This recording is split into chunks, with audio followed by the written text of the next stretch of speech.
రంగారెడ్డి జిల్లా షాబాద్ 6 హత్యల కేసుపై పోలీసులు కీలక ప్రకటన చేశారు. నిందితుడు రాజ్ కుమార్ పై 2 లక్షల రివార్డ్ ప్రకటించారు. నిందితుడి ఆచూకీ తెలిపిన వారికి 2 లక్షలు ఇస్తామని పోలీసులు ప్రకటించారు. అటు ఎస్ఐ రమేష్ పై వేటు పడింది. దైవాలగూడలో 6 హత్యల ఘటన నేపథ్యంలో ఉన్నతాధికారులు ఈ చర్యలు తీసుకున్నారు.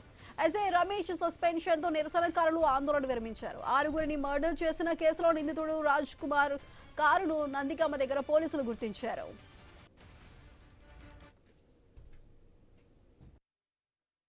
ఇంకా కూడా ఈ ఇన్సిడెంట్ జరిగిన తర్వాత ఏం జరిగింది, అందులో ఎక్కడైతే అధికారుల నిర్లక్ష్యం ఉందో ఆ కన్సర్న్ ఆఫీసర్ల మీద తప్పకుండా కఠినమైన చర్యలు తీసుకుంటాం. ఎట్టి పరిస్థితుల్లో కూడా ప్రభుత్వం దీన్ని అంటే ఇందుకు బాధ్యులైన వారికి చట్టం ముందు చట్ట ప్రకారంగా శిక్షించే విధంగా కఠినంగా వ్యవహరిస్తుంది. అదేవిధంగా బాధితులను ఆదుకోవాల్సిన బాధ్యత కూడా మనందరి మీద ఉంది. కాబట్టి ముఖ్యంగా బాధిత కుటుంబంలో ఎవరైతే వికలాంగురాలు ఉన్నారో ఆమెకు ఇమ్మీడియట్ రిలీఫ్ కింద ప్రభుత్వం 5 లక్షల రూపాయల ఎక్స్గ్రేషన్ ప్రకటించడం జరిగింది. అట్లే ప్రస్తుతం ఒకవేళ ఆమెకు ఇల్లు లేకపోతే ఇందిరమ్మ ఇల్లు ఇచ్చే విధంగా కూడా ఆదేశాలు ఇవ్వడం జరిగింది.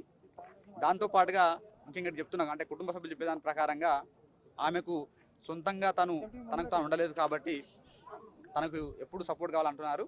సో అందులో మనం ప్రభుత్వం తరపున ప్రభుత్వం సహాయంతో నడుస్తున్న డిజేబుల్డ్ కేర్ సెంటర్స్ చాలా ఉన్నాయి. అందులో మంచి దాంట్లో ఆ అమ్మాయి యొక్క బాగోలు చూసే విధంగా అంటే ఇక నుంచి అమ్మాయి మామూలుగా ఇప్పటి వరకు వాళ్ళ మదర్ వాళ్ళు ఉన్నారు.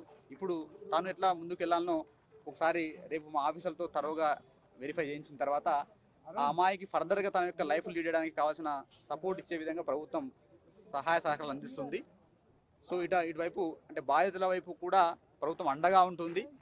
అదేవిధంగా బాధ్యులను అంటే ఇన్సిడెంట్ ఎవరైతే చేస్తారో ఆ బాధ్యులను కఠినంగా వారిపైన కఠినమైన చర్యలు తీసుకుంటుంది.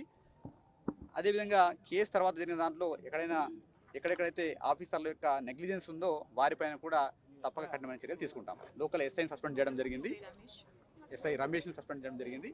సో వారు మనకి చెప్పే ఇన్సిడెంట్స్ని బట్టి ఎవరు బాధ్యులు ఉన్నారో వాళ్ళందరి మీద ఎంక్వైరీ చేస్తాం. వారిపైన కూడా కఠినమైన చర్యలు తీసుకుంటాం.